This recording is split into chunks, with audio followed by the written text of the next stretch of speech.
اگر دین نہیں ہے تو یہ ایسا ہے جیسے انسان کا جسم تو ہے لیکن اس میں روح نہیں ہے، اور انسان کے جسم کو جوڑنے والی جو چیز ہے وہ روح ہے۔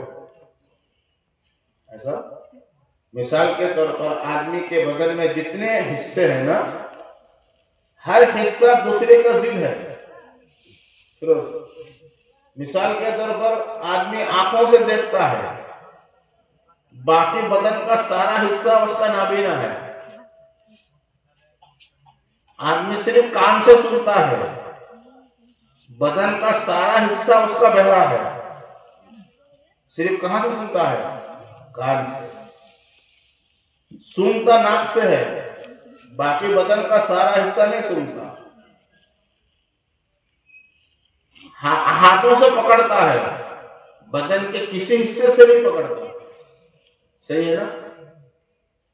ہر حصے کا کام الگ الگ ہے اور سب ایک دوسرے کی ضد ہے۔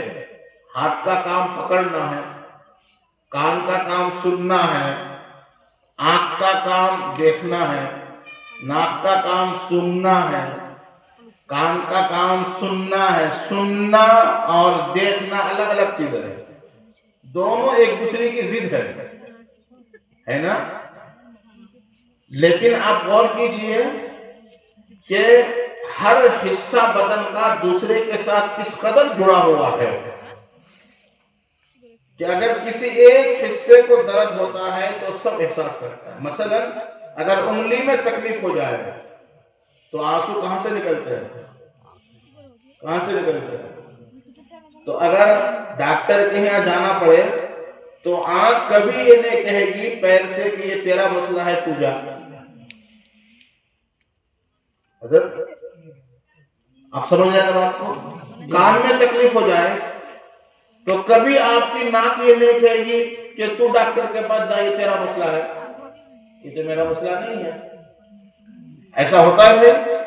انگلی میں اگر تکلیف ہو جائے تو کون روتی ہے؟ آنکھیں روتی ہے، انگلی نہیں روتی۔ اور کبھی آپ انگلی سے یہ نہیں کہتے ہیں یا بدن کا کوئی حصہ انگلی سے یہ نہیں کہتا ہے کہ بھائی درد تو تیرے اندر ہے، مجھے کیا پڑی ہے، تو ڈاکٹر کے پاس جا۔ آج تک ایسا ہوا؟ سوال یہ ہے کہ تمام اعضاء کو کس چیز نے جوڑ کے رکھا ہے؟ بدن کے الگ الگ حصوں کو کس نے جوڑ کے رکھا ہے؟ روح۔ کس نے جوڑا ہے؟ روح نے۔ روح سر سے لے کر پاؤں تک دوڑ رہی ہے، اسی نے سب کو ایک کر دیا ہے۔ اگر روح نہ ہو، روح اگر نکل جائے مثال کے طور پر اور آدمی پڑا ہوا رہے تو کوئی جانور اگر آ کر دونوں ہاتھوں کو چھڑا کے لے جائے تو آنکھیں اپنے روئے گی؟ روئے گی؟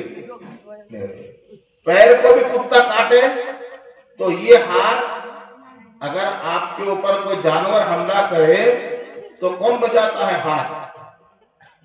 لیکن آپ پڑے ہوئے روح نہیں ہے تو ایک کیا 10 جانور بھی اگر آپ پر سوار ہو جائے تو اب آپ کا ہاتھ کام نہیں کرے گا۔ کیوں نہیں کام کرے گا؟ کیونکہ اب اندر کیا نہیں ہے؟ روح نہیں ہے۔ روح نہ ہونے کی وجہ سے جسم کا کوئی حصہ اب مقابلہ نہیں کرے گا۔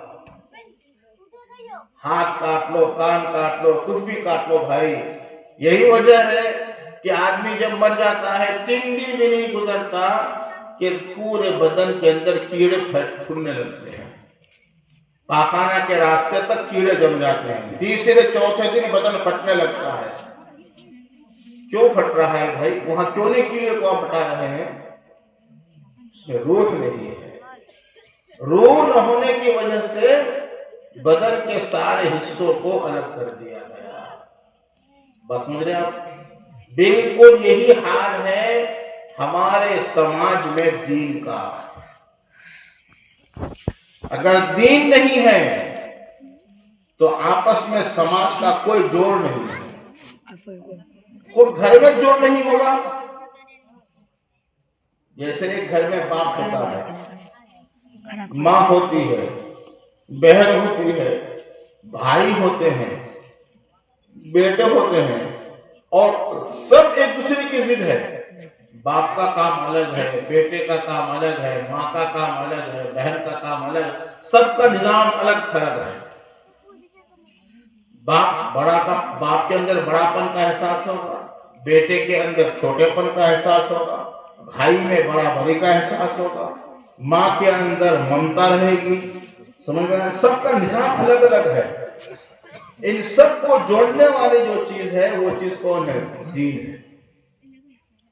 اگر دین نہ ہو تو نہ ماں کی شفقت اولاد میں آئے گی، نہ اولاد کی شفقت ماں میں آئے گی. اگر دین نہ ہو، یہ بوڑھے میرے پاس بیٹھے ہوئے ہیں، دین نہ ہو تو آپ اس بوڑھے کو عظمت کی نگاہ سے نہیں دیکھیں گے. ایک حدیث شریف میں آتا ہے ان من اکرام اللہ تعالی اکرام ذی الشیبۃ المسلم.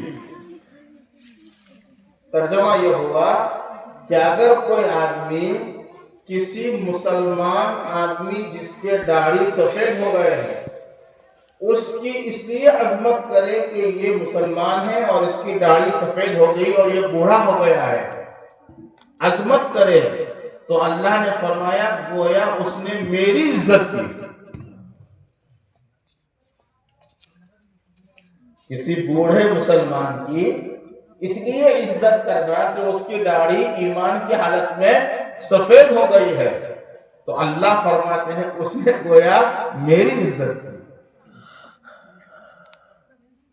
اب اگر یہ بات جوانوں کے علم میں رہے کہ بوڑھوں کی عزت کرنا گویا اللہ کی عزت کرنا ہے، تو بتائیے جوان بوڑھوں کی عزت کرے گا کہ نہیں کرے گا؟ جب بوڑھوں کے کرے گا تو باپ کی تو بدل جو اولا کرے گا. باپ کی عظمت کب کرے گا آدمی؟ جب اس کے اندر دین ہو. اگر دین نہیں ہوگا تو باپ کی عظمت کیوں کرے گا؟ ہے نا؟ دین ہی انسان کو آپس میں جوڑ کے رکھتا ہے. دین نہ ہو تو سماج میں کوئی جوڑ نہیں ہوگا.